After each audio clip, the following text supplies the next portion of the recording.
नमस्कार, खरी खरी लेकर हाजिर हूं मैं सर्वमित्रा। कल छठे चरण का मतदान होने वाला है और इससे पहले ऐसे बड़े उलटफेर हो चुके हैं जिसमें बीजेपी बुरी तरह फंस गई है। जी हां, आप जानते हैं कि कल 8 राज्यों की 58 सीटों पर मतदान होने वाला है। इसमें दिल्ली, हरियाणा तो है ही, इसके अलावा पश्चिम बंगाल, झारखंड, उड़ीसा और जम्मू कश्मीर की एक सीट, ये सब भी शामिल है। लेकिन इस समय देश में जो कुछ माहौल चल रहा है, चुनावी माहौल जो बन रहा है, जिस तरह से पीएम मोदी बार-बार रैलियों में जा रहे हैं, इंटरव्यू दे रहे हैं और उसके बाद लगातार कांग्रेस और इंडिया गठबंधन को निशाने पर ले रहे हैं, उससे समझ में आ रहा है कि उन्हें इस बार पिछड़ने की बहुत तकलीफ हो रही है। कल एक स्टेडियम में एक बड़ा भारी शो नुमा कार्यक्रम में उन्होंने अपना एक इंटरव्यू दिया या कहें कि अपना भाषण दिया। उसमें भी उन्होंने जिस तरह से विपक्षी दलों का मजाक उड़ाया और जिस तरह से अपने 400 पार वाले नारे की सच्चाई बयां की, उससे समझ में आ रहा है कि बीजेपी को भी अब हकीकत का अंदाजा हो रहा है। और इससे पहले, छठे चरण से पहले जो हम देख रहे हैं कि बड़ा उलटफेर हो गया है,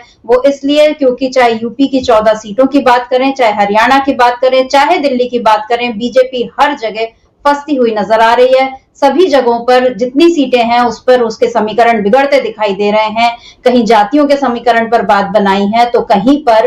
महिलाओं का मुद्दा और कहीं किसानों का मुद्दा बीजेपी पर भारी पड़ता जा रहा है। तो किस तरह से इस बड़े उलटफेर का शिकार हो गई है बीजेपी और कैसे फंस रही है बीजेपी, आज इसी पर हम खरी खरी चर्चा करेंगे। हमारे साथ मौजूद है हमारे ऑनलाइन एडिटर अमलेंदु उपाध्याय जी। अमलेंदु जी, आपका बहुत बहुत स्वागत इस कार्यक्रम में। नमस्कार अमलेंदु जी। इस समय हमने देखा कि जिस तरह से बीजेपी का जो प्रचार चल रहा है उसमें फिर वही सारी बातें, और कल का जो पीएम का इंटरव्यू भी हमने देखा, और उसके अलावा जिस तरह की भाषा अब वो बोलते जा रहे हैं, उससे तो समझ में आ ही रहा है कि अब उनके पास बोलने के लिए नया कुछ बाकी नहीं रह गया है। और हम लोगों की भी मजबूरी हो गई कि हम जब भी चर्चा करने बैठते हैं तो हमें इसी पर चर्चा करनी ही पड़ती है कि मोदी ने अब ये क्या बोला या उनसे सवाल पूछने वाले एंकर ने ये किस तरह की भाषा बोली। और इसे मजबूरी कहें या इसे जरूरत भी हम कह सकते हैं, क्योंकि जब तक लोगों तक ये सारी बातें पहुंचेंगी नहीं तब तक हमें कैसे पता चलेगा कि देश में किस तरह का माहौल बीजेपी ने बना दिया है और बनाने की कोशिश कर रही है।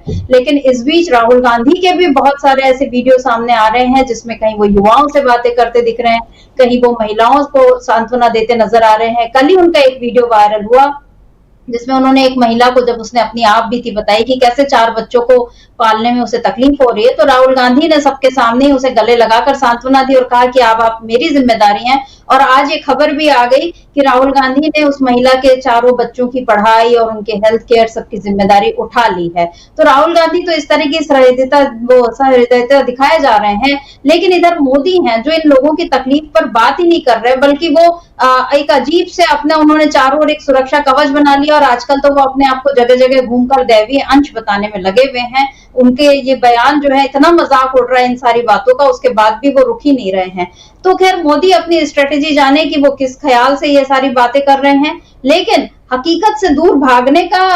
क्या अंजाम होता है ये शायद अब बीजेपी को समझ में आए, क्योंकि जो यूपी, झारखंड, उड़ीसा या कि दिल्ली, हरियाणा, इन तमाम राज्यों पर जिस तरह से चुनाव हो रहे हैं, जो चुनाव माहौल बना है और जिस तरह से इंडिया गठबंधन ने यहाँ बढ़त बना ली है, उसमें बीजेपी आपको क्या लग रहा है कि किसी बड़े उलटफेर का शिकार होते दिख रही है? क्योंकि दिल्ली में एक और आम आदमी पार्टी का मसला है कि जिस तरह से अरविंद केजरीवाल को यहाँ पर, या शराब घोटाले के मामले में जिस तरह से आम आदमी पार्टी को क्रश करने की कोशिश की बीजेपी ने, वहीं हरियाणा में इस बार उसका गठबंधन तो टूट ही गया था, सरकार खतरे में आ गई थी। लेकिन इस बीच जो है ये महिलाओं का मुद्दा भी उठा और किसानों का मुद्दा भी उठा। कल मोदी ने पटियाला में एक रैली की, वहां पर जिस तरह से उनका विरोध हुआ, और आलम यह था कि जिनके पक्ष में वो रैली करने गए उन अमरिंदर सिंह की पत्नी के पक्ष में, और अमरिंदर सिंह ही वहां पर, कैप्टन अमरिंदर सिंह स्टेज पर मौजूद नहीं थे, वो उस रैली में भी नहीं थे, जबकि किसानों ने वहां पर एकदम घेराबंदी कर ली थी। ये सारे माहौल, क्या आपको लगता है कि बीजेपी एक बड़े उलटफेर का शिकार हो चुकी है अमलेंदु जी?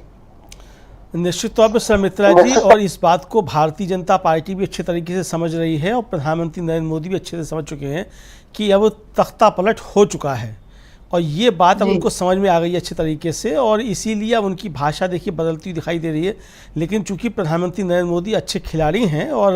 राजनीति के दांव पेच बहुत अच्छे तरीके से जानते हैं, तो आखिरी दम तक ये आभास बिल्कुल नहीं होने देंगे कि उन्हें ये मालूम पड़ गया है कि तख्ता पलट हो चुका है। तो उनका प्रयास आखिरी तक यही होगा कि मतलब कि अगर 1 जून का जो आखिरी मतदान हो जाएगा, उसके बाद भी जब तक कि पूरे परिणाम नहीं आ जाएंगे, तब तक वो 400 पार की बात अब करते रहेंगे और अपने कार्यकर्ताओं का भरोसा, मतलब एक तरीके से कहा जाए कि मनोबल जो है वो ऊंचा करने के लिए ये बातें करते रहेंगे। हालांकि उनका कार्यकर्ता भी समझ चुका है, भारतीय जनता पार्टी के तमाम नेता समझ चुके हैं, नरेंद्र मोदी खुद समझ चुके हैं, और नरेंद्र मोदी के जो उत्तराधिकारी बताए जा रहे हैं अमित शाह, वो भी इस बात को अच्छी तरीके से समझ चुके हैं कि तख्ता पलट हो चुका है, जनता ने तख्ता पलट दिया है। और चुनाव आयोग की मदद भी उस तरीके से काम में नहीं आ पा रही है जिस तरीके से काम में आनी चाहिए थी, ऐसे संकेत मिल रहे हैं सर मित्रा जी। अब बाकी क्या होता है ये तो मालूम पड़ जाएगा, जब मतगणना के परिणाम आएंगे तब मालूम पड़ेगा। लेकिन ये प्रधानमंत्री को अच्छे तरीके से आभास हो गया है कि मामला अब खराब हो गया। तो अब प्रधानमंत्री अब जिस तरीके से बातें कर रहे हैं, हालांकि प्रधानमंत्री जब विपक्ष में होते थे तब भी इसी तरीके की बातें करते थे, जब सत्ता पक्ष में है तब भी वो उसी तरह की बातें करते हैं। उनके मूल चरित्र जो उनका है उसमें कोई बदलाव किसी भी तरीके का नहीं आया है, यही उनका मूल चरित्र है। लोगों पे किस तरीके से फप्तियाँ कसना, दीदी ओ दीदी करना, इसी तरह की बातें करना, ये उनका मूल चरित्र है। तो उस मूल चरित्र में उनके कोई अंतर नहीं आया है। 10 साल प्रधानमंत्री रहने के बाद भी उनको ये आभास नहीं हो पाया कि वो दुनिया के सबसे बड़े लोकतंत्र के जो है प्रधानमंत्री रह चुके हैं, वो भी 10 साल रह चुके हैं। तो ये अब उनकी पता नहीं ये उनका देवत्व है या क्या है कि मतलब उन्हें एहसास नहीं हो रहा है कि वो प्रधानमंत्री भी रह चुके हैं, और मतलब ये उनकी एक कहा जाए कि सपनों से भी परे रहा होगा कभी कि वो इस देश के कभी प्रधानमंत्री बन सकते हैं। लेकिन इस लोकतंत्र की और इस संविधान की समिता जी ये खूबी है कि नरेंद्र मोदी भी यहाँ प्रधानमंत्री बन सकते हैं और 10 साल प्रधानमंत्री रह लिए। हालांकि अब वो इसी संविधान को ख़त्म करना चाहते हैं और कोई दूसरा नरेंद्र मोदी जो है वो इस लोकतंत्र में पैदा ना होने पाए, इसके लिए पूरी तरीके से प्रयासरत हैं, ऐसा समझा जाता है। लेकिन वो ये भी अच्छे तरीके से समझ चुके हैं कि अब मामला ख़राब हो चुका है, और जो उनकी जो मंशा थी और भारतीय जनता पार्टी की संविधान को जो बदलने की मंशा थी, संविधान को ख़त्म करने की मंशा थी, लोकतंत्र को ख़त्म करने की मंशा थी, उस मंशा को जनता ने समझ लिया अच्छे तरीके से, और जनता ने उसका करारा जो प्रतिवाद जो है वो कर दिया है। और इनके तख्ता जो है एक तरीके से पलटा जा चुका है। सिर्फ मतगणना के बाद इसकी घोषणा होना बाकी रह गई है सुमित्रा जी।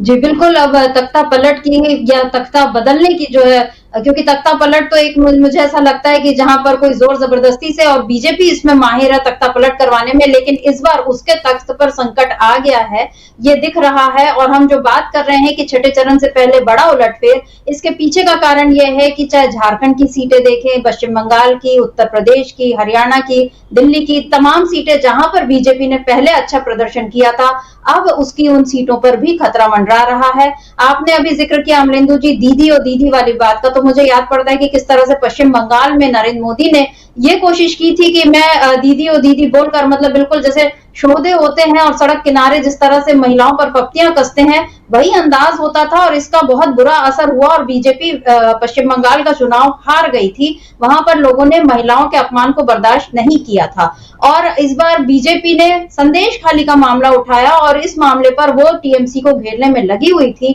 लेकिन कल ही एक बड़ा उलटफेर हुआ। हालांकि मई महीने में ये एक बीजेपी नेता का ये बयान आ गया था कि पैसे देकर ये सारा मामला खड़ा किया गया है, और कल एक बीजेपी नेता है सीरिया, उन्होंने सीरिया परवीन, उन्होंने कल वो टीएमसी में शामिल हो गई हैं, और उन्होंने एक प्रेस कॉन्फ्रेंस करके बाकायदा आरोप लगाया है कि संदेश खाली में जो कुछ भी हुआ उसमें बीजेपी नेताओं ने मतलब मोबाइल मीडिया और पैसे का इस्तेमाल किया था और इसके जरिए निर्देश दिया था, और ये पूरा एक घटनाक्रम जो है वो कहानी थी, स्क्रिप्ट थी, और उन्होंने बाकायदा प्रेस कॉन्फ्रेंस करके ये गंभीर आरोप जो है वो लगाए हैं। और अभी 15 दिन पहले ही एक महिला और उनकी सास ने भी तृणमूल कांग्रेस के नेताओं के खिलाफ जो बलात्कार की शिकायत थी उसको वापस ले लिया, और उन्होंने आरोप लगाया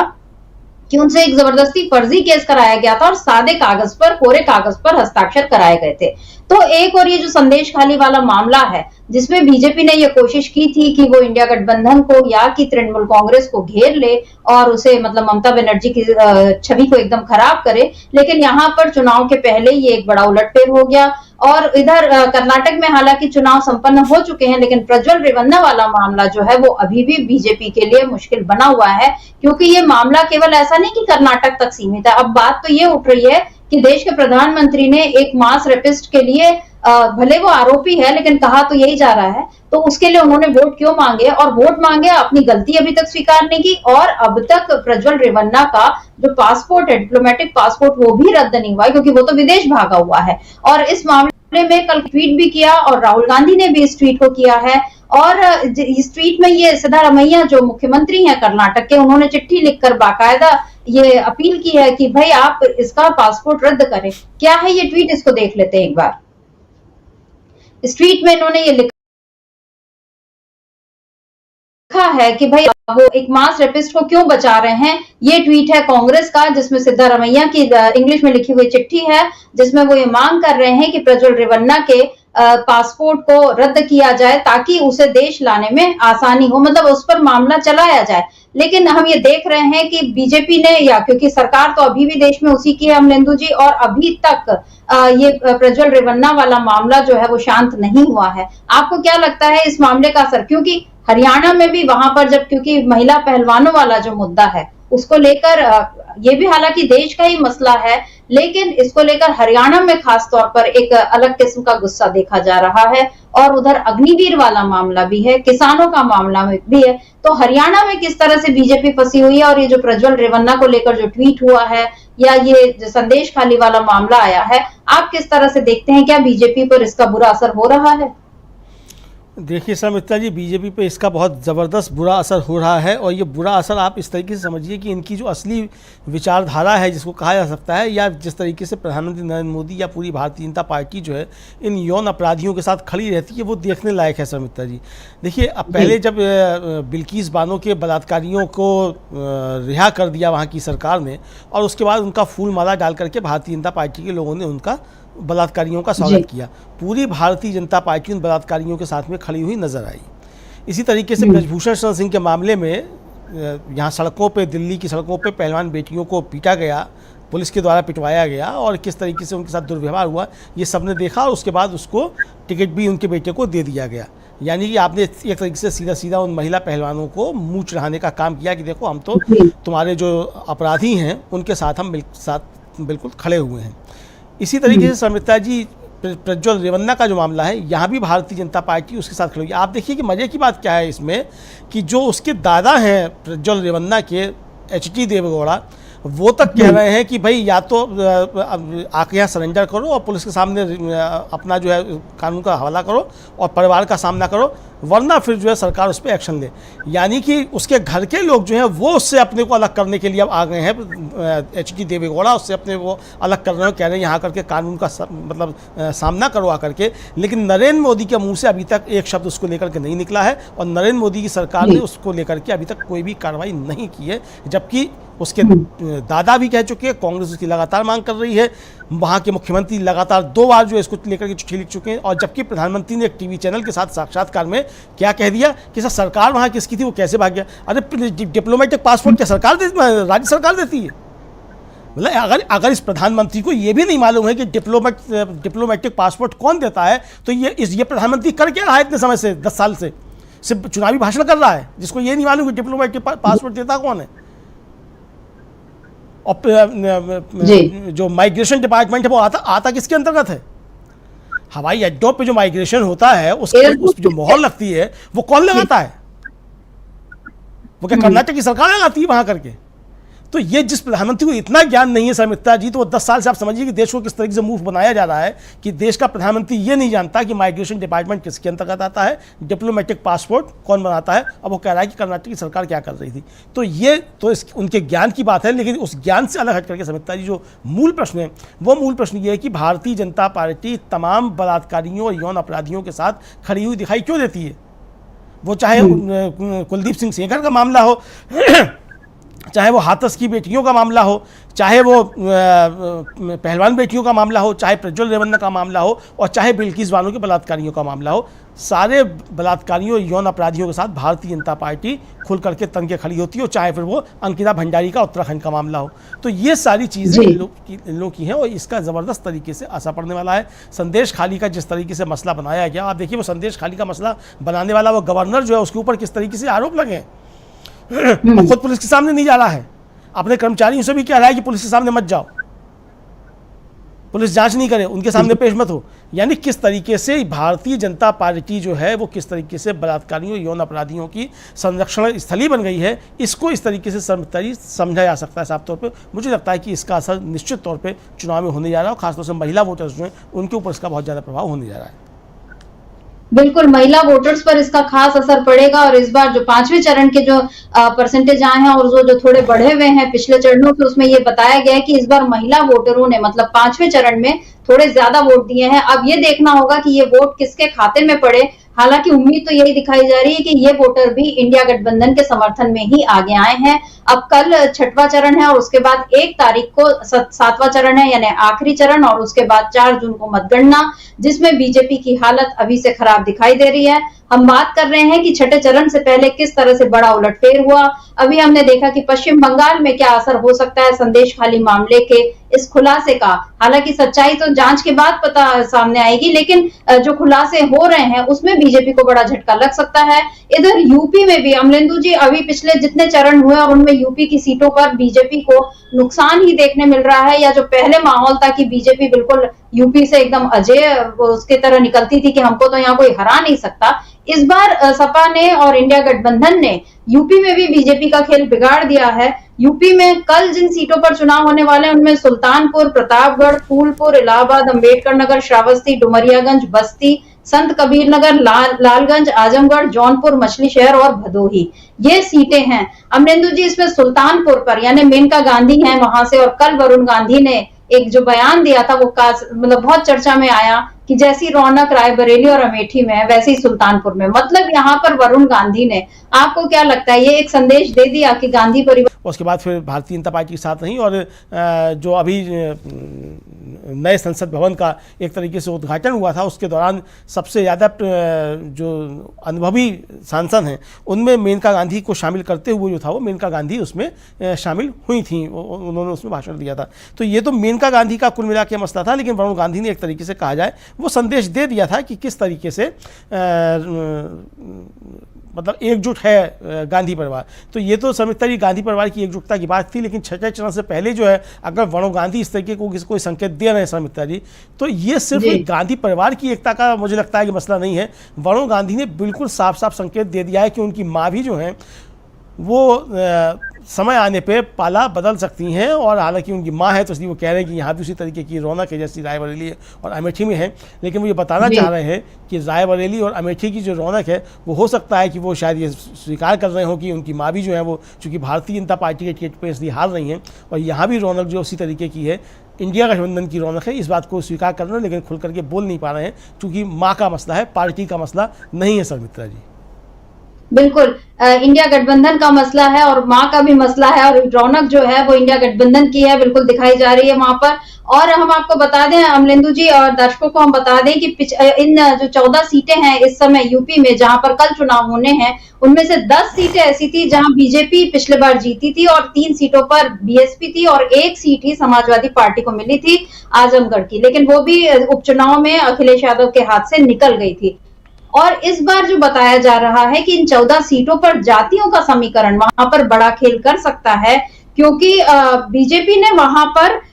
13 सीटों पर मतलब 7 सीटों पर अगड़ी जातियों के प्रत्याशी खड़े किए हैं, जबकि सपा ने केवल 1 सीट पर अगड़ी जाति का प्रत्याशी उतारा और बाकी सारी सीटों पर पिछड़ों और दलितों को उसने जगह दी है। और इन जो सीटों में 2 सीटें तो मतलब एक भदोही और एक इलाहाबाद, इन 2 जगहों पर कांग्रेस लड़ रही है। और हम लोगों ने देखा था कि फूलपुर में जो माहौल था उसको तो सारे ही लोगों ने देखा। मोदी भी इस बात से परेशान दिखे कि आखिर राहुल और अखिलेश की रैली में कौन लोग थे जो मंच की ओर चले आ रहे थे। बाद में उन्होंने इस बात को अपने तरीके से प्रेडिक्ट किया और उन्होंने ये बताया कि नहीं, वहां पर तो वो उनसे नाराज लोग थे जो उनकी ओर चले आ रहे थे। हालांकि वहां पर नाराजगी कहीं नहीं दिखाई दे रही थी, ये सबको दिख रहा था। मतलब जो आप सामने देखकर भी अगर आप आंख मूंद ले तो उससे कुछ कहा नहीं जा सकता। लेकिन क्या आपको ऐसा लग रहा है कि मोदी इस समय इंडिया गठबंधन की आंधी देखकर जैसे शुतुरमुर्ग अपना सिर रेत में धसा लेता है वैसे ही धसाने की कोशिश कर रहे हैं? क्योंकि यूपी में जो जाति का समीकरण है सबसे बड़ा इसका रोल रहता है, और इस बार सपा ने और इंडिया गठबंधन ने वहां पर बाजी मार ली है और बीजेपी इस बार अगड़े पिछड़ों के खेल में फंस गई है। अमरेंदु जी, देखिए समिता जी, बुरी तरीके से भारतीय जनता पार्टी इस अगले पिछले वाले खेल में फंस गई है। दूसरी बात यह है कि इंडिया गठबंधन ने बहुत खूबसूरती के साथ सोशल इंजीनियरिंग की है, जबकि Bharatiya Janata party social engineering में पिछड़, मतलब एक तरीके से भारतीय जनता पार्टी ने पूर्वांचल में लगी हुई जो सीटें हैं, मतलब 4 सीटों पे एक साथ ब्राह्मण प्रत्याशी उतार दिए, अगल बगल की सारी सीटों पर पूर्वांचल में। अब ये 4 प्रत्याशी तो भारतीय जनता पार्टी ने ब्राह्मण उतार दिए समिता जी, लेकिन ब्राह्मण वहाँ भारतीय जनता पार्टी से ज़बरदस्त तरीके से नाराज है। यहाँ तक कि वाराणसी में भी ब्राह्मण जो है भारतीय जनता पार्टी से नाराज है और प्रधानमंत्री नरेंद्र मोदी की सीट जो है वो खुद ज़बरदस्त तरीके से फंसी हुई है। और उस नाराज़गी के पीछे कारण क्या है? उस नाराज़गी के पीछे कारण ये है कि जिस तरीके से राम मंदिर की प्राण प्रतिष्ठा के कार्यक्रम में शंकराचार्यों का भारतीय जनता पार्टी ने अपमान किया और शंकराचार्यों को ट्रोल करने की भारतीय जनता पार्टी ने कोशिश की, और लगातार ये था भारतीय जनता पार्टी के लोगों ने शंकराचार्यों के ऊपर बहुत तीखी टिप्पणियाँ और अभद्र और भद्दी टिप्पणियाँ जो थी शंकराचार्यों को लेकर के की। ब्राह्मणों का मन उससे बहुत ज़्यादा आहत हुआ भारतीय जनता पार्टी को लेकर के कि सनातन धर्म का जो सर्वोच्च गुरु है, आप उसके ऊपर इस तरीके की टिप्पणियाँ कर रहे हैं, तो आप हिंदू कैसे हो सकते हैं? और फिर इस मंदिर की प्राण प्रतिष्ठा का मतलब क्या है कि अगर आप शंकराचार्यों के ऊपर जाकर के इस तरीके की सख्त टिप्पणियाँ कर रहे हैं, अधूरे शंकराचार्यों की आपत्ति जो थी वो शंकराचार्यों की आपत्ति ना तो नरेंद्र मोदी को लेकर के थी, ना उस मंदिर को लेकर के थी। उनकी आपत्ति सीधी सीधी ये थी कि जब मंदिर का निर्माण पूरा नहीं हुआ है तो अधूरे मंदिर की प्राण प्रतिष्ठा नहीं की जा सकती। जो एक धर्म सम्मत बात थी उसको लेकर के शंकराचार्यों ने आपत्ति अपनी दर्ज कराई थी। लेकिन भारतीय जनता पार्टी के लोगों ने शंकराचार्य को लेकर के ठीक उसी तरीके से निशाना बनाया जिस तरीके से किसी वो मौलवी को या मौलाना को निशाना बनाते हैं। तो ये वहाँ के ब्राह्मणों को, पूर्वांचल के ब्राह्मणों को बहुत ज़्यादा नागवार गुजरा है और भारतीय जनता पार्टी के खिलाफ जबरदस्त तरीके से ब्राह्मण भी हो गए। तो यानी कि आपने जिनके भरोसे पर आप गए थे वहाँ जाकर के आपने इतने प्रत्याशी उतार दिए, ब्राह्मण प्रत्याशी, वो भी आपके खिलाफ हैं। और जो सोशल इंजीनियरिंग समाजवादी पार्टी और इंडिया गठबंधन ने की, वो सोशल इंजीनियरिंग ज़मीन पर काम करती हुई दिखाई दे रही है। दूसरा, जो मुद्दे इंडिया गठबंधन ने उठाए उन मुद्दों के आपके पास कोई जवाब नहीं है। आप उन मुद्दों के जवाब जो सोशल इंजीनियरिंग से दे सकते थे वो भी आपने नहीं दिया, चूंकि आपको जो है उस पर उसकी तरफ जाना नहीं था। फिर आपने संविधान के ऊपर लेकर के जिस तरीके से हमले किए और आपने घोषणा कर दी कि संविधान बदला जाएगा, तो उससे लोगों की समझ में ये आ गया, जो मतदाता आपकी तरफ जा भी सकता था उसकी समझ में आ गया कि आप आए तो सबसे पहले आकर के आप संविधान बदलेंगे, लोकतंत्र खत्म होगा और आप आरक्षण खत्म करेंगे। तो ये सारी चीज़ें लोगों के दिमाग में चली गई। तो ये भारतीय जनता पार्टी को वहाँ एक ज़बरदस्त तरीके से बूमरैंग करता हुआ उसकी रणनीति दिखाई पड़ रही है। इंडिया गठबंधन बहुत मजबूती के साथ आगे बढ़ रहा है और ज़बरदस्त तरीके का तूफान, एक तरीके का जो है इंडिया गठबंधन का, वो समझा जा सकता है कि आ रहा है। और उस तूफान के सामने नरेंद्र मोदी भी जो है वो क्योटो में खड़े नहीं हो पाना है, इस बात को अच्छे तरीके से समिता जी समझा जा सकता है। जो सूचनाएं हैं उनके मुताबिक यही है कि नरेंद्र मोदी भी जो है क्योटो में उनके पैर उखड़ रहे हैं ज़बरदस्त तरीके से समिता जी। बिल्कुल, नरेंद्र मोदी के पैर इंडिया गठबंधन की आंधी में उखड़ रहे हैं, ये कहा जा सकता है। क्योंकि एक समय जो मीडिया ने एक नैरेटिव सेट कर दिया था कि 2014 में मोदी लहर चल पड़ी है, हालांकि लोकतंत्र में ऐसी कोई लहर होती नहीं, लोकतंत्र में जनता की लहर ही होनी चाहिए। लेकिन 2014 के बाद से हम देख रहे हैं कि एक व्यक्तिपरक राजनीति का दौर नया शुरू हो गया है, जिसमें व्यक्ति पूजा, एक व्यक्ति को हीरो बनाकर उसके इर्द गिर्द ही सारी चीजें बुनी जा रही हैं। और बीजेपी ने भी, क्योंकि जो बीजेपी कैडर बेस्ड पार्टी हुआ करती थी और जिसमें संघ का कैडर भी उसके साथ मिलकर काम करता था, इसका नुकसान भी अमलेंदु जी क्या हम देख रहे हैं कि यूपी में हो सकता है। और दूसरा फैक्टर योगी, वहां पर आदित्यनाथ योगी का एक जो फैक्टर है, क्या ये भी काम कर सकता है। और तीसरी बात, राजा भैया की भी बात वहां पर कही जा रही है, क्योंकि वो वहां पे प्रभाव रखते हैं बहुत सारे जगहों पर, उनके आसपास कई सीटों को वो प्रभावित करते हैं, ये कहा जा रहा है। और इस बार बीजेपी ने उनको बहुत मनाने की कोशिश की, बार बार अमित शाह भी उनसे मिले और भी नेताओं ने उनसे मुलाकात की, लेकिन राजा भैया इस बार सपा के साथ खड़े हुए दिखाई दे रहे हैं। उन्होंने खुलकर कुछ नहीं कहा, लेकिन उनके जो संकेत हैं वो इसी तरह से मिल रहे हैं। तो यूपी में जो जमीनी स्तर पर चल रहा है। दूसरी बात, यहाँ पर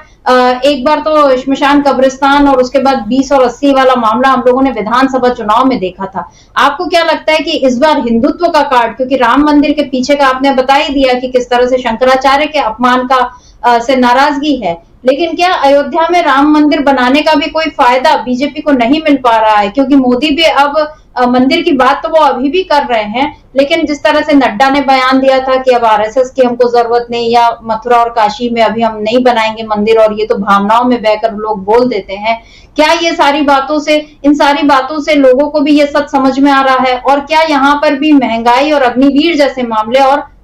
पर्चा लीक या पेपर लीक का, क्या जिस तरह से राहुल गांधी, प्रियंका गांधी, अखिलेश यादव ने इन सबको उठाया है इन मामलों को, क्या इसका नुकसान वहां पर बीजेपी को होने जा रहा है?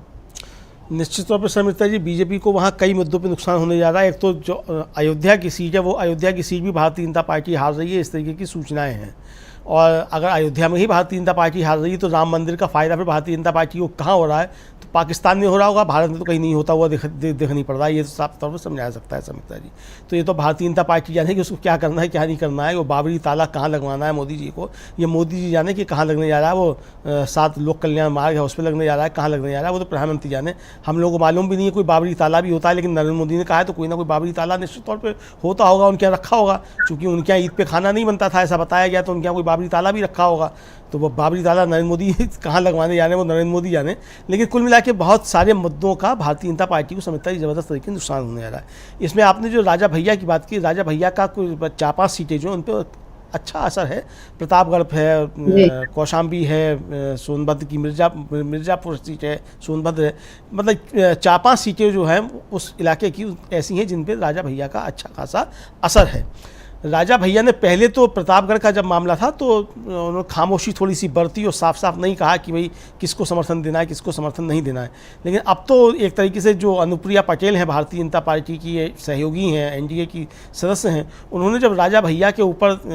प्रहार किया तो राजा भैया फिर एक तरीके से खुल करके सामने आ गए और कि ठीक है अब जो है तुमसे निपटा जाएगा ये करके। तो देखिए समिता जी, है क्या कि पश्चिमी उत्तर प्रदेश में तो क्षत्रियों ने भारतीय जनता पार्टी के खिलाफ मतदान का बहिष्कार किया, यहाँ तो बहिष्कार हुआ। लेकिन पूर्वांचल तक पहुँचते पहुँचते अब नारा क्षत्रियों का भी ये है कि भारतीय जनता पार्टी को हराना है, तो ये नारा वहाँ हो गया। दूसरा, जिस तरीके से योगी आदित्यनाथ को लेकर के खबरें चल रही हैं, अब वो खबरें हैं अफवाहें हम नहीं जानते जो मोदी जी के मन में क्या है, उनके मन की बात क्या है। लेकिन जिस तरीके से अरविंद केजरीवाल ने आरोप लगाया, उस आरोप लगाने के बाद कोई भी भारतीय जनता पार्टी का नेता योगी आदित्यनाथ के समर्थन में बयान देने के लिए आगे नहीं आया कि 2 महीने बाद अगर भारतीय जनता पार्टी की सरकार बन जाती है तो 2 महीने बाद योगी आदित्यनाथ को नहीं हटाया जाएगा। ये कोई भी तो सब आगे नहीं आया। और ज़मीन पे जो देखा जा रहा है समिता जी, वो देखा जा रहा है कि इस बात का ज़मीन पे बहुत ज़्यादा असर होता हुआ दिखाई दे रहा है। योगी आदित्यनाथ की छवि अभी भी जो है उत्तर प्रदेश में मोदी जी के मुकाबले लाख गुना बेहतर है। अभी भी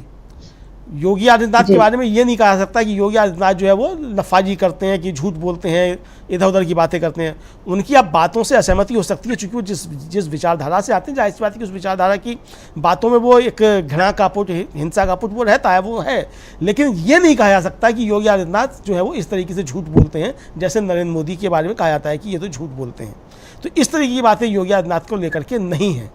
पूर्वांचल में योगी का अच्छा खासा असर है। योगी आदित्यनाथ के लोगों के जिस तरीके से टिकट काटे गए हैं, जो बताया जाता है कि योगी जी के नज़दीकी थे उनको टिकट नहीं दिए गए और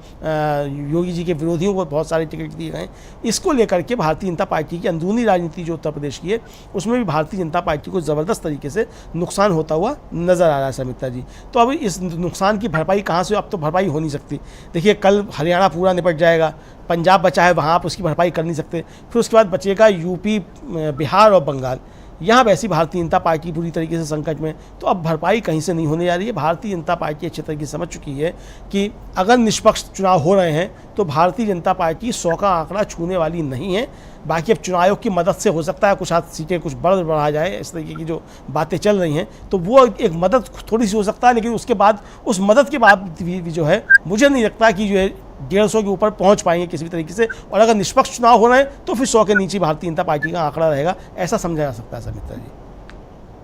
अमलेंदु जी, आपने तो भारतीय जनता पार्टी की सीटें और कम कर दी। मतलब अभी तक हम 140 तक अखिलेश यादव लाए थे, अब आप 100 सीटें दे रहे हैं। अब देखना होगा 4 जून को क्या होता है। लेकिन इससे पहले जो हम बात कर रहे हैं कि कल ही ये इसका फैसला हो सकता है, क्योंकि कल छठा चरण है और बहुत बड़े उलटफेर की यहाँ पर भी संभावनाएं दिख रही हैं। क्योंकि यूपी के आंकड़ों पर अभी हमने बात किया, यूपी में जो समीकरण बन रहे हैं, इलाहाबाद सीट भी अमलेंदु जी काफी यहाँ पर रोचक मुकाबला इस बार हो सकता है। क्योंकि एक बार मुझे याद है कि जब अमिताभ बच्चन ने यहाँ से चुनाव लड़ा था तो वो एक एकदम नया माहौल और गंगा किनारे का छोरा, बिल्कुल वो बात वहां पर आई थी और अमिताभ बच्चन ने रिकॉर्ड मतों से चुनाव जीता था। और लेकिन उसके बाद लंबे समय तक कांग्रेस को इलाहाबाद की सीट नहीं मिली और वहां पर अब इस बार उसने सपा के जो नेता रहे हैं रेवती रमन सिंह, उनके बेटे उज्जवल रमन सिंह को कांग्रेस ने यहाँ पर टिकट दी है। आपको क्या लगता है कि इस बार मतलब इलाहाबाद में फिर से, क्योंकि इलाहाबाद ही मुझे वो जगह है जहां पर राहुल गांधी जब न्याय यात्रा लेकर पहुंचे थे तो वहां पर जो बड़ी संख्या में बेरोजगार युवा और पेपर लीक से परेशान युवा जो हैं उनकी रैलियों में आए थे, और उसके बाद फूलपुर का भी हम लोगों ने नजारा देखा है। आपको क्या लगता है कि क्या इस बार यूपी चुनाव में बीजेपी को हराने में युवाओं की बड़ी भूमिका होगी, क्योंकि ये युवा जो नौकरी से बिल्कुल त्रस्त हैं कि उनको नौकरी नहीं मिल रही है? देखिए समिता जी, युवाओं की तो बड़ी भूमिका है ही, और ज़मीन पे जो लोग जा रहे हैं, हमारे भी संवाददाता जो ज़मीन पे गए हैं, उन लोगों ने भी जो युवाओं से बातचीत की है, वो साफ साफ आ रहा है कि युवाओं में बहुत ज़्यादा रोष इस सरकार को लेकर के है कि एक तो वैकेंसीज निकलती नहीं है, और निकलती हैं तो उनके पर्चे लीक आउट करा दिए जाते हैं ताकि वो भर्तियाँ हो ही नहीं पाएँ, और इस तरीके से 10 साल से भर्तियाँ लटकी हुई हैं। ये भारतीय जनता पार्टी पर युवाओं का एक बड़ा आरोप है, और ये अब जो है वो एक तरह से कहा जाए कि वो आंधी में परिवर्तित होता हुआ दिखाई पड़ रहा है। तो ये इसका सीधा सीधा फ़ायदा इंडिया गठबंधन को मिलता हुआ दिखाई पड़ रहा है। दूसरा समिता जी, ये कि जो इलाहाबाद में जो उज्जवल रमन सिंह हैं, रेवती रमन सिंह के बेटे हैं, देखिए इंडिया गठबंधन ने कितना खूबसूरती के साथ जो है वो सीटों का तालमेल किया है। ये नहीं देखा उन्होंने कि कैंडिडेट कौन है क्या नहीं है, सवाल ये है कि सीट कैसे निकाली जा सकती है, इसको लेकर के किया है। उज्जवल रमन सिंह कांग्रेस में नहीं रहे कभी, ना रेवती रमन सिंह रहे, बल्कि दोनों की राजनीति, खासतौर से रेवती रमन सिंह की राजनीति जो है वो तो कांग्रेस के विरोध की राजनीति रही है। जनता दल से रहे, वो बीपी सिंह के बहुत नज़दीकी हुआ करते थे एक समय में, और एक तरह से कहा जाए जनता दल में नंबर 2 की जो लीडरशिप होती थी उसमें शामिल रहते थे रेवती रमन सिंह। मुलायम सिंह के साथी भी थे, उनसे 36 का आंकड़ा भी कभी कभी हो जाता था, मतलब नेतृत्व को लेकर के चीज़ हो जाती थी। लेकिन उज्जवल रमन सिंह को अगर कांग्रेस का प्रत्याशी बना करके इलाहाबाद में उतारा जा रहा है समित्रा जी, इसका मतलब साफ साफ है कि समाजवादी पार्टी को ये पता था कि अगर समाजवादी पार्टी के टिकट पे उज्जवल रमन सिंह को इलाहाबाद से उतरेंगे तो सीट नहीं निकलेगी, कांग्रेस के टिकट पे निकलेंगे तो कांग्रेस के टिकट पे सीट निकलेगी। उज्जवल रमन सिंह अब कांग्रेस के टिकट पे हैं और ज़बरदस्त तरीके से वहाँ वो लीड करते हुए दिखाई पड़ रहे हैं अभी तक जो सूचनाएं हैं उसके मुताबिक समित्रा जी। तो इंडिया गठबंधन ने तो बहुत ईमानदारी से और एक तरीके से कहा जाए कि बहुत लंबी प्लानिंग करके, और पूरे मीडिया में खबरें चलती नहीं कि टूट हो गई, इंडिया गठबंधन टूट रहा है, अखिलेश यादव ने अपने प्रत्याशी घोषित कर दिए हैं, बात नहीं बन रही है, कांग्रेस ने अपने प्रत्याशी घोषित कर दिए हैं, कांग्रेस जो है 80 में से 40 सीटें मांग रही है, इस तरीके की बातें मीडिया में चलती रहीं, और अंदर ही अंदर जो है इंडिया गठबंधन अपने सारे समीकरण फिट करता रहा और सारी सीटों पे उसने बहुत खूबसूरती के साथ जो था अपने प्रत्याशी उतारे। हम लोगों के ही चैनल पे समित्रा जी गुरदीप सिंह सप्पल जो कांग्रेस के बड़े नेता हैं और किसी विभाग के इंचार्ज भी हैं, वो थे, और राजीव जी भी और मैं भी साथ में था जब उनसे चर्चा कर रही थी। तो उन्होंने ये घोषणा की थी कि मीडिया में जो चर्चाएँ चल रही हैं आप उनको चलने दीजिए, 350 सीटों पर इंडिया गठबंधन का 1-to-1 candidate Bharatiya Janata party के सामने होगा, ये हमारा तय है, और आप समय का इंतजार कीजिए, सारी चीज़ें स्पष्ट हो जाएंगी। और समित्रा जी देखने में यही आ रहा है कि 350 नहीं बल्कि लगभग 400 से ज़्यादा सीटों पे इंडिया गठबंधन का 1-to-1 प्रत्याशी चुनाव मैदान में भारतीय जनता पार्टी के सामने है। और यही भारतीय जनता पार्टी की सबसे बड़ी परेशानी है कि भारतीय जनता पार्टी का विरोधी वोट जो है वो कहीं बट नहीं रहा है, और अगर भारतीय जनता पार्टी विरोधी वोट बट नहीं रहा है तो भारतीय जनता पार्टी का अगर ये भी मान लिया जाए समित्रा जी कि उसका 37% वोट जो पिछले बार उसे मिला था वो अगर इंटैक्ट भी है, तब भी भारतीय जनता पार्टी बुरी तरीके से हारती हुई नजर आ रही है, क्योंकि जो 2019 में बीजेपी विरोधी वोट बट गया था वो बीजेपी विरोधी वोट अब नहीं बट रहा है, बल्कि बीजेपी का वोट जो है काफ़ी खिसक करके वो जो है वो इंडिया गठबंधन की तरफ जा रहा है। तो ये एक ज़बरदस्त शिफ्ट जो है वो देखने में आ रहा है, और इसके नतीजे 4 जून को हमको मालूम भी पड़ जाएंगे समित्रा जी, जैसा कि मेरी आशाएं हैं। जी बिल्कुल, क्योंकि जिस तरह से इंडिया गठबंधन ने न केवल अपनी एकता को मजबूत बनाए रखा, बल्कि उसने सीटों के तालमेल में भी पूरी प्लानिंग मतलब यहाँ पर दिख रही है, क्योंकि इंडिया गठबंधन के तमाम दल बेहद गंभीरता के साथ उन्होंने इस चुनाव को लिया है, और इसमें कहीं कोई बिखराव ना हो, कहीं कोई कमजोर कड़ी ना हो, कहीं कोई झोल ना हो, इस चीज का ख्याल रखा है। अमरेंदु जी, जैसे यूपी की बात हमने की और बिहार में भी हमने देख रहे हैं कि इन दोनों राज्यों में मतलब अखिलेश यादव और तेजस्वी यादव, इन दोनों के साथ राहुल गांधी का एक नेचुरल एक वो अलायंस, मतलब भले उनके बीच का पहले अलायंस हो ना हो, लेकिन फिर भी दोनों के बीच कभी यानी इनके बीच कोई कटुता जैसी बात नहीं रही। लेकिन दिल्ली में बीजेपी को बहुत उम्मीद थी कि इंडिया गठबंधन टूट जाएगा, क्योंकि यहाँ पर तो ये भी हुआ कि कांग्रेस के अध्यक्ष ने बीच में ये इसी गठबंधन के नाम पर ही पार्टी छोड़ दी और दूसरी जगह चले गए और बीजेपी में चले गए, और उसके बाद वहां जाकर भी इंडिया कांग्रेस को कोस रहे हैं, आम आदमी पार्टी को कोस रहे हैं। आम आदमी पार्टी के कुछ नेताओं ने और इधर कांग्रेस के भी कुछ नेताओं ने इस तरह के बयान दिए जिससे लगे कि भाई इन दोनों के बीच में कड़वाहट है। लेकिन अब चुनाव के पहले जिस तरह का माहौल बन गया, और अब कल राघव चड्ढा ने ये बात कही, इसके पहले दूसरे नेता भी ये बात बोल चुके हैं कि राहुल गांधी जो है वो आम आदमी पार्टी के प्रत्याशी को वोट देंगे और केजरीवाल जो है वो कांग्रेस के प्रत्याशी को वोट देंगे। मतलब इस बार तो हम लोग इस तरह से एक साथ हैं। और कल राहुल गांधी ने कन्हैया कुमार के साथ जो मेट्रो राइड की, उसके बाद उसका भी, क्योंकि दिल्ली वासियों के लिए मेट्रो जो है एक बड़ा वरदान बन के आया है, और इसका भी श्रेय राहुल गांधी ने बता दिया कि किसको दिया जाना चाहिए। तो एक और आम आदमी पार्टी का शासन, दूसरी ओर कांग्रेस ने अपने शासन की याद भी दिला दी, और अभी सोनिया गांधी का जो उनकी अपील आ गई कि आप इंडिया के लिए वोट करें। आपको क्या लगता है कि कल दिल्ली की 7 सीटों पर, क्योंकि बीजेपी ने यहाँ पर मनोज तिवारी छोड़कर बाकी सारे कैंडिडेट बदल दिए पुराने, और डॉक्टर हर्षवर्धन हो चाहे गौतम गंभीर हो, हंसराज हंस, इन लोगों ने इनसे भी किनारा हो ही गया। क्या लगता है कल क्या वाकई बड़ा उलटफेर दिल्ली में तो हो ही जाएगा? बिल्कुल सब मित्रा जी, लग यही रहा है कि दिल्ली में ज़बरदस्त तरीके से उलटफेर हो रहा है, और भारतीय जनता पार्टी जो है वो 7 में से किसी भी सीट पे मुझे नहीं लगता है कि कुछ कमाल करने की स्थिति में है। दूसरा, जो उनके सबसे बड़े नेता हैं इस समय दिल्ली में, मनोज तिवारी, उन्हीं के दम पे जिस तरीके से भारतीय जनता पार्टी लड़ रही है, उनको छोड़ के बाकी 6 टिकट जो थे वो भारतीय जनता पार्टी ने अपने काट दिए और मनोज तिवारी का टिकट बरकरार रखा। मनोज तिवारी ने कुछ हमले किए कन्हैया कुमार के ऊपर, कन्हैया कुमार ने कुछ हमले किए मनोज तिवारी के ऊपर। आखिर में हुआ ये कि कन्हैया कुमार ने उनको खुला चैलेंज दे दिया मनोज तिवारी को कि भाई ये ट्विटर क्या खेलते हो और सोशल मीडिया पर क्या खेलते हो, आ जाओ और हमने आमने सामने बैठ करके बहस कर लेते हैं, आखिरी दिन है चुनाव प्रचार का, तो 3 बजे आ जाओ कृष्णापुरी में, वहां आकर के आमने सामने बहस कर लेते हैं। जैसे गुरु वैसे चेला, नरेंद्र मोदी भी बहस से भाग गए राहुल गांधी से, और मनोज तिवारी भी भाग गए कन्हैया कुमार से। तो ये सारे जो शेर हैं, ये अपने मीडिया के जो चमचे हैं उनके सामने बात करने के शेर हैं, ये किसी पब्लिक डिबेट में जाने के लायक नहीं है। तो ये अगर वास्तव में नरेंद्र मोदी की इतनी क्षमता है और इतने ज्ञानवान हैं और इतने बहुत अच्छे ओरेटर हैं, वक्ता हैं, और उनके अंदर बहुत ज़्यादा क्षमता है, तो राहुल गांधी की बहस से जो था चैलेंज उसको स्वीकार करना चाहिए था। और वो राहुल गांधी की तरफ से चैलेंज भी नहीं था, वो तो देश के 2 पूर्व जजों ने और एक बड़े पत्रकार एनराम, जो द हिंदू के डायरेक्टर और चीफ एडिटर हैं, उन तीनों ने कहा था कि भाई आप लोग संविधान पे बात कर रहे हैं, दोनों नरेंद्र मोदी भी कर रहे हैं और राहुल गांधी भी कर रहे हैं, तो दोनों आइए एक जगह जाकर के बैठने और संविधान पर चर्चा हो जाए दोनों के बीच में, और नॉन कॉमर्शियल प्लेटफॉर्म हो। ये भी उनकी तरफ से था, मतलब कोई कॉमर्शियल प्लेटफॉर्म ना हो। तो नरेंद्र मोदी में अगर हिम्मत थी तो नरेंद्र मोदी को ये बहस की बात स्वीकार करनी चाहिए थी कि ठीक है, हम राहुल गांधी से बहस करने के लिए तैयार हैं। लेकिन नरेंद्र मोदी में इस तरह की हिम्मत नहीं है कि वो करें, चूँकि राहुल गांधी बाबा ये कह रहे हैं, राहुल गांधी ने कहा भी कि नरेंद्र मोदी में हिम्मत नहीं है वो मुझसे बहस करें।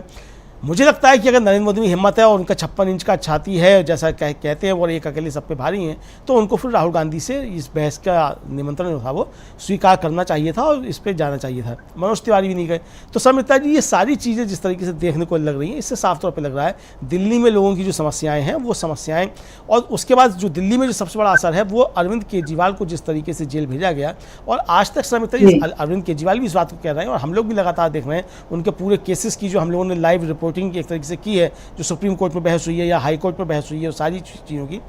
अभी तक ईडी की तरफ से ये नहीं बताया गया कि क्या 1 रुपया या चवन्नी भी जो है अरविंद केजरीवाल से बरामद हुई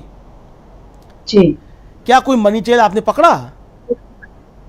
तो जब नहीं है तो ये केस था किस बात का? भारतीय जनता पार्टी को कम से कम ये जवाब तो देना होगा। अब आप अरविंद केजरीवाल को सवाल उठा रहे हैं, और यही सवाल अरविंद केजरीवाल लगातार उठा रहे हैं, उनकी पार्टी लगातार ये सवाल उठा रही है। लोगों के मन में ये बात घर कर गई कि दिल्ली में चूंकि अरविंद केजरीवाल एक मजबूत हैं, तो अरविंद केजरीवाल को तोड़ने के लिए भारतीय जनता पार्टी को लगता है कि अरविंद केजरीवाल अगर रहते हैं दिल्ली में तो भारतीय जनता पार्टी को यहाँ नुकसान होगा, चूंकि अब कांग्रेस के साथ गठबंधन हो गया है। पहले कांग्रेस के और भारतीय जनता पार्टी, कांग्रेस के और आम आदमी पार्टी के वोट बट जाते थे, लेकिन अब ये जब एक तरफा जाएंगे और जो भारतीय जनता पार्टी से नाराज मतदाता है वो भी इनकी तरफ जाएगा, तो यहाँ भारतीय जनता पार्टी का सुपड़ा साफ हो जाएगा। ये बात समझ में आ गई, तो इसलिए अरविंद केजरीवाल को जेल में भेजा गया, और अरविंद केजरीवाल ने जेल जाने से पहले बाकायदा प्रेस कॉन्फ्रेंस करके, और उनके साथियों ने भी ये प्रेस कॉन्फ्रेंस करके कहा था कि इंडिया गठबंधन छोड़ने के लिए भाजपा की तरफ से दबाव बन रहा है, और आरोप लगाए गए थे कि ये कहा गया कि अगर आप इंडिया गठबंधन छोड़ देंगे तो आपको जेल नहीं भेजा जाएगा, और नहीं होंगे तो आपको जेल भेज दिया जाएगा, और वो जेल भेजे गए। इसका बड़ा ज़बरदस्त तरीके से दिल्ली की जनता पे असर हुआ है कि भारतीय जनता पार्टी ने किस तरीके से अरविंद केजरीवाल को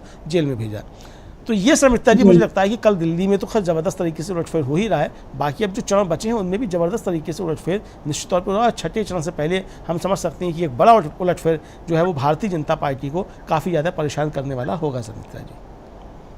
आपने अरविंद केजरीवाल के मामले का जिक्र किया अमलिंदु जी, और यहाँ पर हेमंत सोरेन का मामला भी है और उसके बारे में राहुल गांधी ने एक ये बयान दिया कि 2 मुख्यमंत्री भेजे गए जेल में और एक को तो जमानत मिल गई और मीडिया उसकी चर्चा भी करता है, लेकिन दूसरे मुख्यमंत्री को अभी तक जमानत नहीं मिली, मतलब जो पूर्व मुख्यमंत्री रहे, क्योंकि वो आदिवासी। और यहाँ पर राहुल गांधी ने फिर एक बड़ा हमला किया था इस देश की सरकार पर, यानी बीजेपी पर, और उसके नियंत्रण में जिस तरह से संस्थाएं काम कर रही हैं उस पर, कि यहाँ पर भी दलित हो या आदिवासी हो, निचली जाति का कोई भी हो, उसको किस तरह से हाशिए पर कर दिया जाता है और मीडिया भी उसकी चर्चा नहीं करता। ये बात राहुल गांधी ने हेमंत सोरेन को जमानत न मिलने के मामले में कही। और उसके बाद पिछले दिनों जब प्रियंका गांधी पहुंची थी झारखंड, और वहां उन्होंने कल्पना सोरेन को अपनी बहन बताया था और दोनों जिस तरह से साथ में खड़े हुए थे, तो अभी कल झारखंड में भी 4 सीटों पर चुनाव होने हैं और इसमें धनबाद और गिरिडीह पर एनडीए यानी बीजेपी और उसके सहयोगी के लिए चौथी बार वो यहाँ जीत दर्ज करेंगे, जबकि रांची और जमशेदपुर में अगर वो जीतती है बीजेपी तो तीसरी बार उसकी जीत होगी। लेकिन आपको क्या लगता है इन 4 सीटों पर क्या बीजेपी चौथी और तीसरी बार तो छोड़िए, इस बार उसका क्या हश्र होने वाला है? क्योंकि हेमंत सोरेन का मामला हमने देखा कि कल या परसों जो कपिल सिब्बल ने वहां पर जो सुनवाई की थी, और मतलब उन्होंने जो याचिका वापस ही ले ली कि अब जब मामले पर मतलब उनके गिरफ्तारी की जो गलत ठहराने वाली याचिका थी वो कपिल सिब्बल ने वापस ले ली। तो आपको क्या लगता है कि हेमंत सोरेन को लेकर झारखंड में अब जो माहौल बना हुआ है, क्या इसमें बीजेपी इन 4 सीटों पर कल जो हो रहे हैं, जिन 4 सीटों पर चुनाव, उनमें वो निकल पाएगी या यहाँ भी बड़ा उलटफेर होने वाला है? देखिए समिता जी, झारखंड में तो बहुत पहले ही काफ़ी बड़ा उलटफेर हो गया और भारतीय जनता पार्टी को झारखंड में मुंह की खानी पड़ी जब वो वहाँ की सरकार नहीं गिरा पाए हेमंत सोरेन को जेल भेजने के बाद भी। तो वहाँ तो ज़बरदस्त तरीके से उलटफेर हो चुका है और वहाँ आदिवासियों के मन में भारतीय जनता पार्टी को लेकर के बहुत ज़्यादा घृणा का भाव घर कर गया है। जिस तरीके से हेमंत सोरेन को जेल भेजा गया और लगातार जेल में रखा गया और फिर उनके साथ न्यायपालिका में भी अन्याय हुआ हेमंत सोरेन के साथ में, और जो उनके वकील हैं कपिल सिब्बल, उन्होंने तो बाकायदा भरी अदालत में सुप्रीम कोर्ट में खड़े होकर के इस बात को कहा कि उनका कहना यही था कि एक आदिवासी चूँकि नेता है तो उसके साथ इस तरीके का व्यवहार किया जा रहा है कि पहले हम सुप्रीम कोर्ट आते हैं, सुप्रीम कोर्ट हमसे कहता है हाई कोर्ट चले जाओ, हाई कोर्ट जो है वो कई महीने तक सुनवाई के बाद फैसला सुरक्षित रख देता है, उस पर फैसला नहीं देता है, उसके बाद खारिज कर देता है। हम सुप्रीम कोर्ट आते हैं, यहाँ भी हमारी याचिका खारिज कर दी जाती है और फिर हमको सुना नहीं जाता। तो ये व्यवहार हमारे साथ हो रहा है। इसका सर्वता जी बहुत गलत संदेश जो है वो झारखंड में गया है कि हेमंत सोरेन के खिलाफ भारतीय जनता पार्टी किस तरीके से काम कर रही है और एक आदिवासी नेता जो है उसको किस तरीके से प्रताड़ित किया जा रहा है। सिर्फ उसका दोष ये है कि वो आदिवासी है, और ये सारी भावना जो है सिर्फ झारखंड के आदिवासियों के बीच में नहीं शर्मिता जी, ये पूरे देश के आदिवासियों के बीच में है कि भारतीय जनता पार्टी आदिवासियों की शत्रु है और दलितों की शत्रु है। ये एक भावना जो है वो घर कर गई है अच्छे तरीके से। अब भारतीय जनता पार्टी इसकी काट अगर हिंदुत्व से लेकर के आती तो मुझे नहीं लगता है कि हिंदुत्व के जो है वो इसकी कोई काट निकाल पाएगा, और वो हिंदुत्व कौन सा है भारतीय जनता पार्टी में एक लंबी बहस का मसला हो सकता है कि वो कितना हिंदुत्व है, कितना वो कॉरपोरेट